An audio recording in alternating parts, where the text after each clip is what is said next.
Today, Precarious plays Fire Emblem! This map is not being too troublesome, but I think it might be because I'm developing a crutch with wings right here who has gotten to level 18 somehow. A 3 foot tall, super adorable Crutch.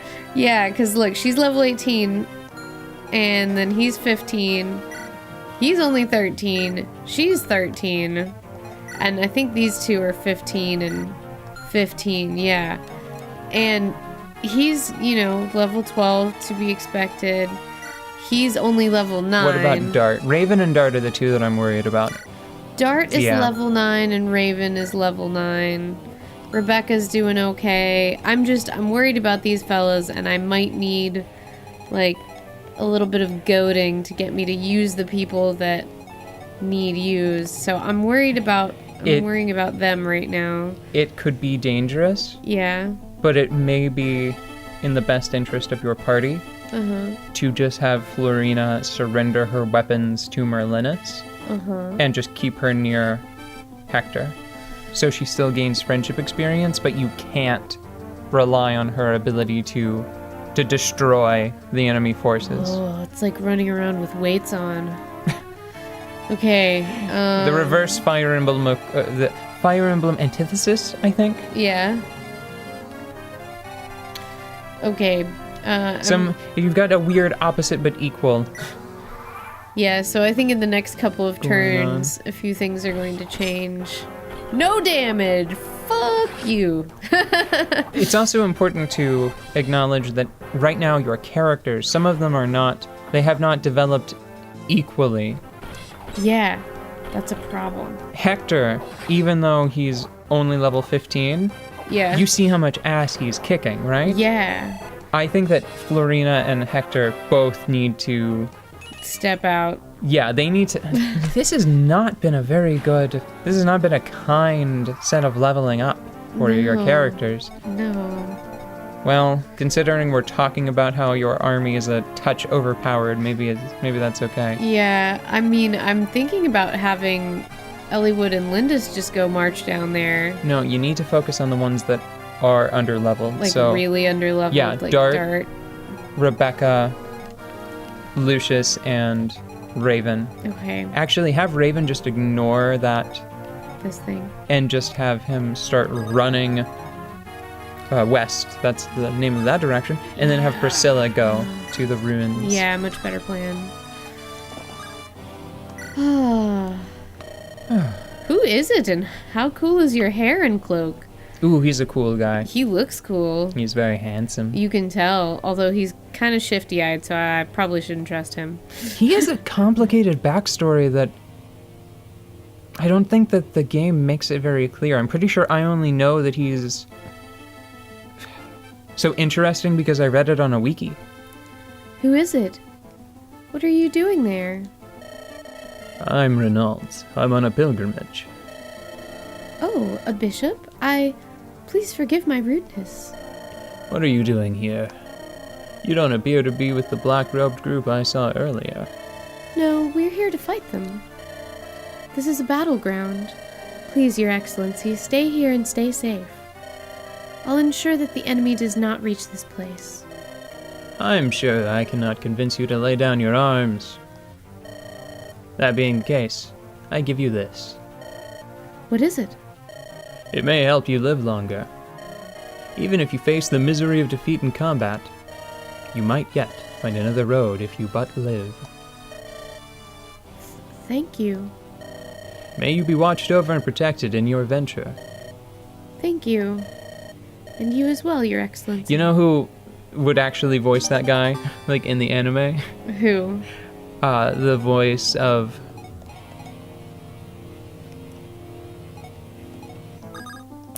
the Count in Gankutsuo. He's got a really low, smooth voice that I can't replicate.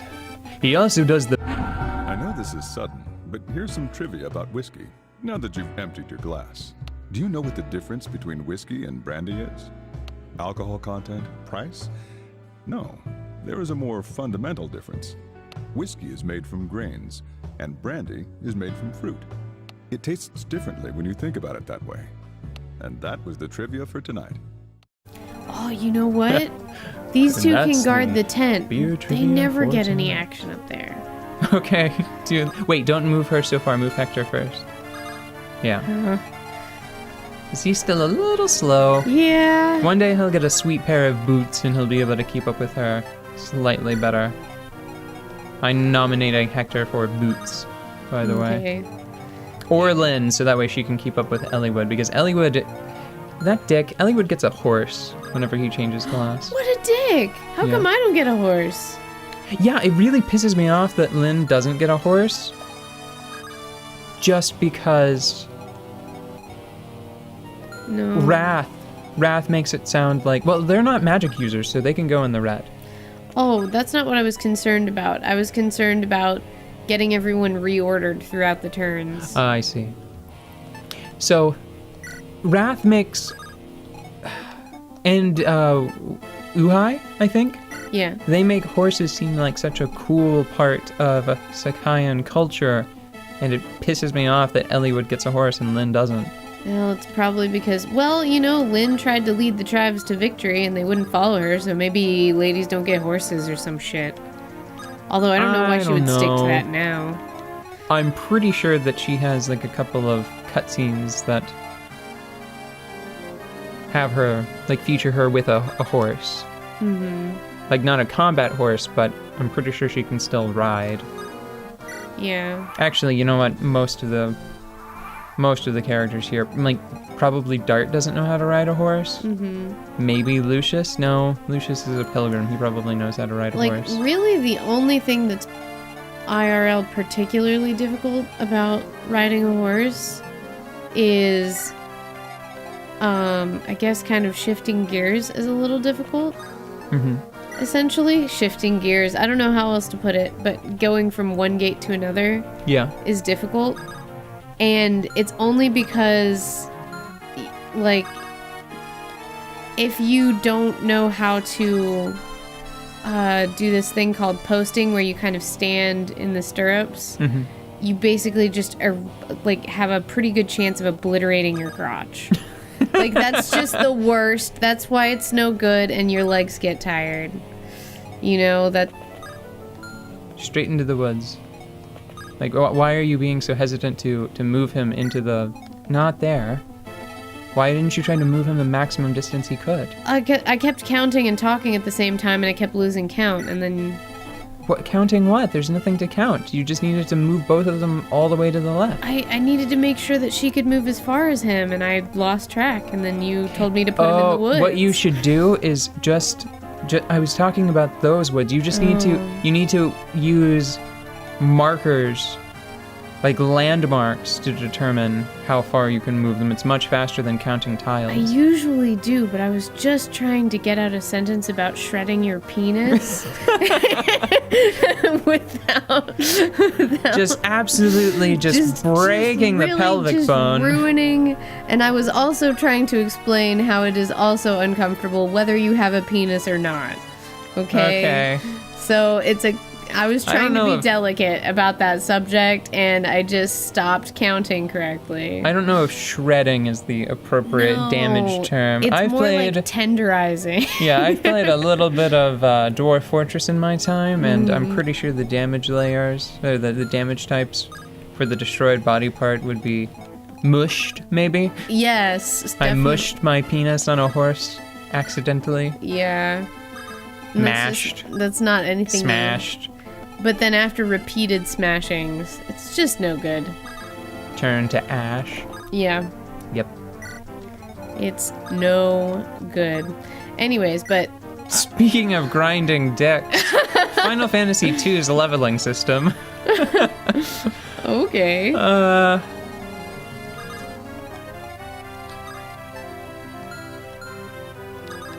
think that the hardest thing to...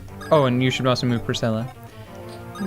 The hardest thing to understand about it, in my mind, and I think, like, one of the failures of the game and the culture around the game on the internet is misrepresenting armor.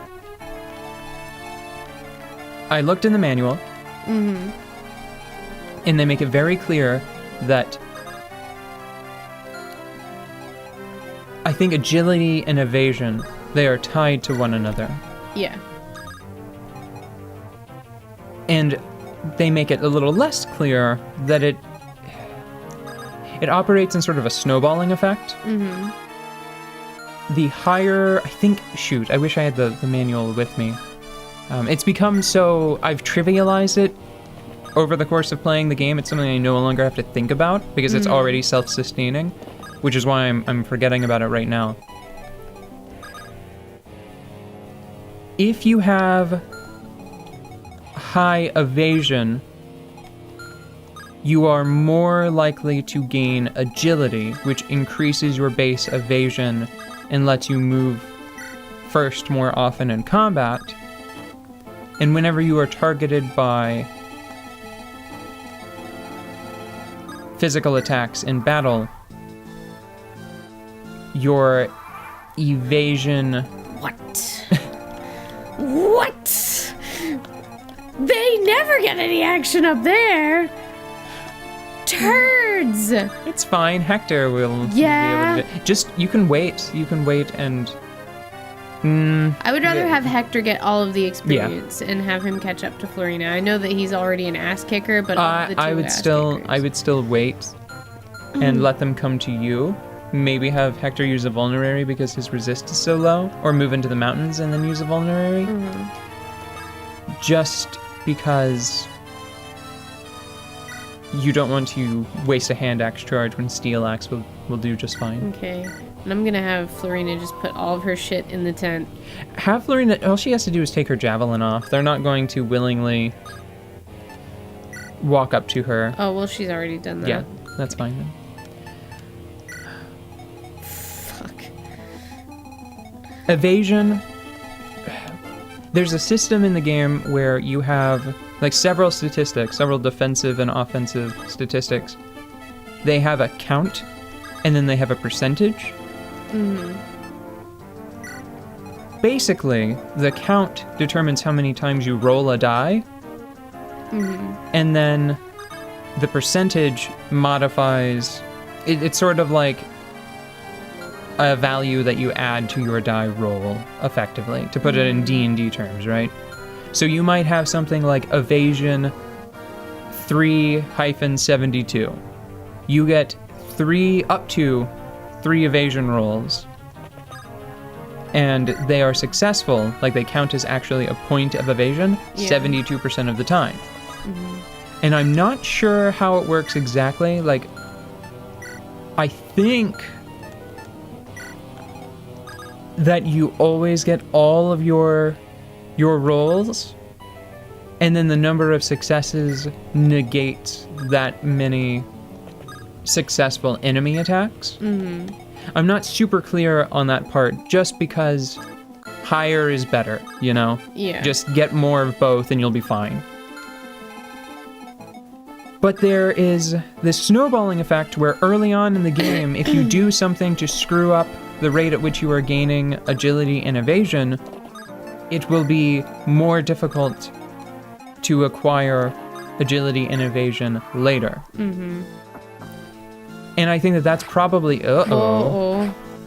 That's probably one of the larger failings in the game. They present you with options to have new pieces of armor, and people's natural instincts are, well, I'm gonna buy that and put that shit on, right? Yeah. Because that's what, like, the original Final Fantasy trains you to do. But this is a thing that I always love in video games.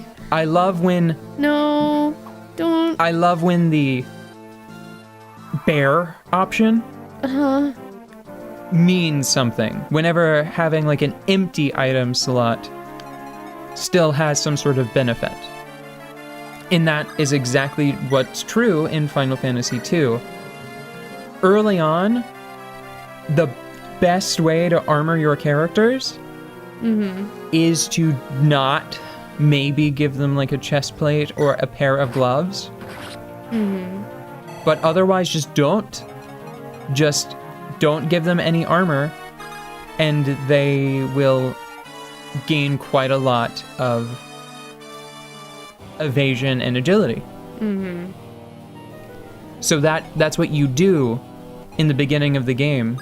Priscilla can heal her. Yeah, I'm just trying to decide the most efficient way to move these people around. I think Dart would be best here with hand axes, but he doesn't have his hand axes, so he's going to have to be separate from Rebecca for one turn. That'll be okay. And Dart can get this guy. I would recommend moving him into the woods and attacking the other one, because I'm pretty sure of the two of them, Raven is probably the better. It's better at die. Whoa, never mind. That's a low hit rate. This is bad. Dart, you're bad at hitting. It's because we don't have iron axes. If we had iron axes, he'd probably double that dude. Yeah. This is a real shame, because I promise that Dart is a perfectly acceptable unit. Oh, he's very, healthy. I mean, even if we do 11 damage, it's not going to be that big a deal. You know, hang on, let me see who's coming to get us. But he has a spear equipped, so he's not going to be a problem for Dart. Yeah. Okay. Well, let's see what Raven does first. Probably minces that guy. Like a chef. Yeah. Yep. Creating fillet. A fillet. Bam. Fillet. Miss. Bam. It's actually really satisfying playing Final Fantasy II and having your characters just wearing their normal clothes, which makes sense because they're not soldiers at the start of the game. Yeah. You know? I think that they have a little bit of proficiency with some weapons, probably just from play fighting with one another, or possibly from I think Maria starts with a little bit of bow proficiency, maybe from hunting. Yeah. I think Gus starts with axe proficiency. I like to imagine that is just because, he cut a tree down once. Uh-huh. And it's cool having your characters not wear armor and have their natural evasion for a while, and then after their natural evasion becomes powerful enough, potent enough to sustain them. Well, don't use the hand axe if you don't have to.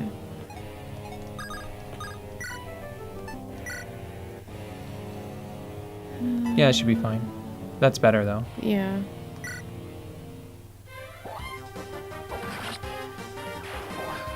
After their evasion grows to an acceptable level, then you can give them a piece of armor, actual armor.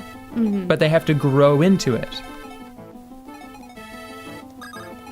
And there's something really satisfying knowing at the beginning of the game, your characters would be it feels like a HUD mistake. It feels like the thing to do. Oh, wait, hold on, don't end. Because I'm pretty sure you can have one of the knights go down, have one of your cavaliers rescue Rebecca, have the other cavalier run next to... can either of them make it into the woods 2 tiles below Dart? Yeah. Have the other cavalier, have Sane, go right below Rebecca and rescue her. Okay. And then end his turn. Wait. And then have Kent go to the left of Sane. Okay. And rescue, or take Rebecca, and then drop. Oh, you... Love always finds a way. Well, I forgot the brother and sister. Sibling high fives always find a way. Rebecca and Dart are brother and sister? Yeah. That's why they're both pirates. I think I might have just spoiled something. Are they? Yeah. Yeah, you can tell. Well, they're, bandanas. We weren't supposed to be having a romance together, that's for sure. Thought they could be friends. 2 beings being friends together. No. Play a different game. Get out of here with that. Play a different game.